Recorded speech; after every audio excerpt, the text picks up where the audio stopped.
Featherfall, Chapter 23. Bean's mother, Palmer, had to fight the temptation to call her Mrs. Beans, was a perfectly normal-looking woman whose teeth were as white as the icing on her son's 10th birthday cake. Waving her arms like a conductor, she led them into a raucous happy birthday and dished out generous gobs of ice cream. As soon as Beans tore open his presents, baseball from Palmer, pocketknife from Henry, Campbell's baked beans from Muto called out, "Treatment, treatment," and dragged Beans outside. The gang headed up the street to Farquhar's house.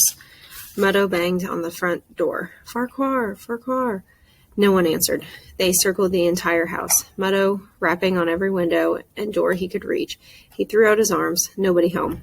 And then a strange thing happened.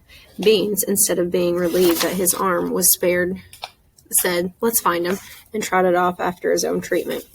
"You're crazy," said Henry, who, like any other normal kid, hated the treatment. Henry always had to be prodded to face Farquhar. "Why do you want to go looking for it?" "'Cause I ain't 10 till I get the treatment," said Beans. In a sense, this was true. Among the four friends, there was a feeling that neither calendar nor cake made a birthday not official. For it to be official, your arm had to feel the sting of Farquhar's knuckle. It was a dilemma. You wanted to be a year older. If you wanted to be a year older, you did not want the treatment, and you couldn't have one without the other. At the very least, it slowed you down. For once in your life, you were not in a hurry. But Beans was in a hurry, trotting through town, checking on Farquhar's usual haunts, knocking on the doors of his friends, calling out his name. Beans seemed anxious at first, then frantic, as if not finding Farquhar would condemn him to being 9 forever. Then finally found Farquhar kicking a ball on the soccer field. As Beans, then Muto and Henry ran, Palmer lagged behind. The day could not have been more pleasant. The sky was blue, the air was warm. The crack of baseball bats could be heard in the distance. Newborn leaf clusters on the surrounding trees had a look of pale green popcorn. Tufts of onion grass sprouted across the soccer field, releasing their sweet scent. But the scent that entered Palmer's nose was the sour smell of gun smoke. The soles of his feet tingled as he walked upon the ground that halted the fall of thousands. Bean's eyes were shining, his face excited as he accepted the treatment.